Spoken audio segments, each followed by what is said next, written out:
અરે વિજય ભગત, તારા મનુષ્ય જન્મ ઉપર અને તારી ઉપર ફટ છે, ફટ થૂ છે તારી ઉપર થૂ કે તું તારી જેવો આ જગતની અંદર કોઈ ગુરુદ્રોહી માણસ નહીં હોય કે જેને પોતાના ગુરુની સેવા કરવી જોઈએ, પોતાના ગુરુની પગચંપીઓ કરવી જોઈએ. એના બદલે ફટ છે, થૂ છે તારી ઉપર, તારા મનુષ્ય જીવન ઉપર થૂકારું છું, હું તને ધૂતકારું છું. મારા બાપની સમાધિને 4 કલાક નથી થયા અને મારા બાપની સમાધિ આબે બેસી અને તારું કાચિંડાની જેમ બદલતું સ્વરૂપ લોકો જોઈ શકે એટલા માટે થઈને આ સાથે હું ત્યારનો તારો વિડીયો મૂકું છું. કાચિંડો પણ આટલી ઝડપથી કલર નથી ભરવતો. હું નક્કી નથી કરી શકતો, પણ સમગ્ર જનતાની ઉપર છોડું છું કે જ્યારે તારો ગુરુ, મારા ગુરુદેવ, મારો બાપ, તારો બાપ જ્યારે સતાધારની અંદર સમાધિમાં સમાધા ત્યારે 4 કલાકની અંદર તારા ચહેરાઓની રૂપરેખાઓ આની અંદર સ્પષ્ટપણે જોઈ શકાય છે. માણસનો ગુરુ જ્યારે શરીર શાંત થાય ત્યારે જીવનની અંદર જીવે ત્યાં સુધી એનું દુઃખ કોઈની પૂરું નથી થતું. એની બદલે હજી 4 કલાકનો સમય નથી થયો અને તારા મોઢા ઉપર જે આનંદ કિલોલ થઈ રહ્યો છે એની ઉપરથી નક્કી થાય છે કે તું આ જગ્યા પચાવી પાડવા માટે આવેલી વ્યક્તિ છો અને ગુરુનું શરીર શાંત થાય તેની જ રાહ જોતો હતો. ફટ છે તારી ઉપર, ફટ તારા બંગલો બનાવ્યા પછી થોડા ટાઈમ પછી બાપુને હાથો થઈ ગયો. કોને? વિજય બાપુ. હા, ગીતાબેન. ગીતાબેન ને મારે એને અણ બનાવશો એટલે હું જાતો બંધ થઈ ગયો. અચ્છા, તમારે કોની સાથે અણ બનાવ થયો? ગીતાબેન.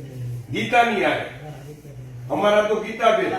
મારી ગીતા. તમારી ગીતા, પ્રેમ પ્યારી ગીતા એમ? અચ્છા, આપને ને ગીતાને શું સંબંધ હતા? મારો થયો એટલે પછી હું જાતો બંધ થઈ ગયો. અચ્છા, એ પેલા તમારે ગીતાબેન ને શું સંબંધો હતા? અમારે બેને એવું મૈત્રી કરાર જેવો સંબંધો હતા. મૈત્રી કરાર જેવા સંબંધો હતા.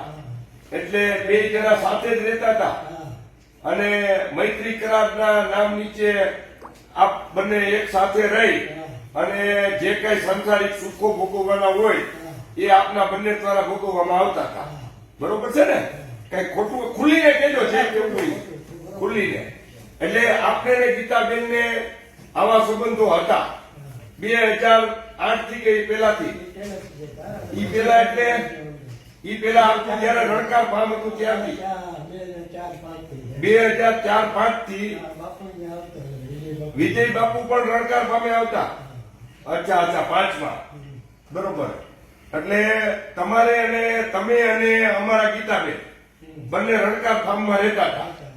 એટલે તમારે મૈત્રી કરાર કે જે કઈ આપના રિલેશનો હતા એટલે મૈત્રી કરારના નામે શરીર સુખથી માંડીને બધી પ્રકારના સંબંધો હતા અને આપ એને બધી રીતે સંપૂર્ણ રીતે સાચવતા હતા. સરસ, ખૂબ સારું કહેવાય. અને પતિ પત્ની તરીકે એવી જ રીતે રહેતા હતા, પતિ પત્નીની જેમ જ. પછી બંગલો અમારે વિજય બાપુ ને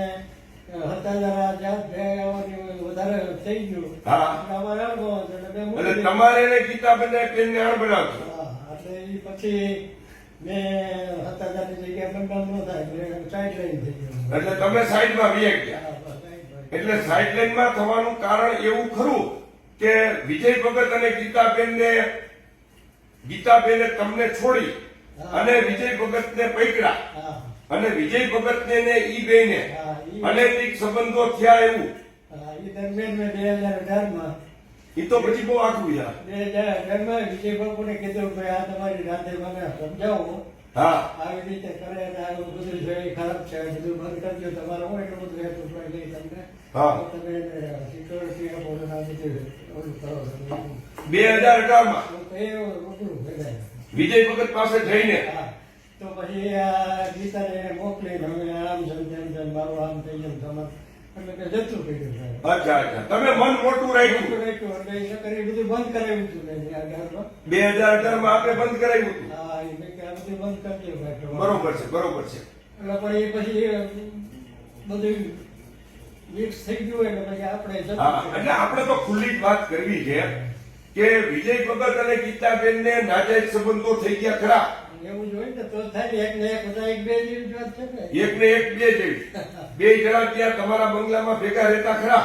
એ ભાઈ ખ્યાલ નથી એટલે એ પછી આવતા હું તો પછી બરોબર, પણ આવતા જતા બંગલે, આમ આવતા જતા હોય. બંગલે આવતા જતા ને વિજય ભગત, તો રણકાર ફાર્મમાં આવતા જતા, અને તમે જેતપુર પણ આવતા ને અહીંયા પણ રહેતા. જેને હિસાબે અમે એક વખત પુનઃ પ્રસ્થાપિત કરી શકશું કે વિજય ભગત અને ગીતાબેનના નાજાયજ સંબંધો છે, એને આપ પુષ્ટિ આપો છો ને? હા હા હા, બરોબર. એટલે પછી તમે બીતા નથી ને? નહીં, હું કોઈને માફી દીધો નથી. આ વિડીયો અમે જાહેર કરવાના છીએ. હા, કાંઈ વાંધો નહીં. કાંઈ વાંધો નહીં ને? કાંઈ મૂંઝાવાની જરૂર નથી, બરોબર છે? આ બંગલો જે તમારો કયો છો, તમે જે કયો છો તમારો છે, તો ઈ બંગલો લેવા માટે તમે જરૂર જણાય કેસ કરશો, હા, ખાલી કરાવવા માટે ફરિયાદ કરીશ ને હું. ફરિયાદ કરશો. શેમાં? પોલીસમાં?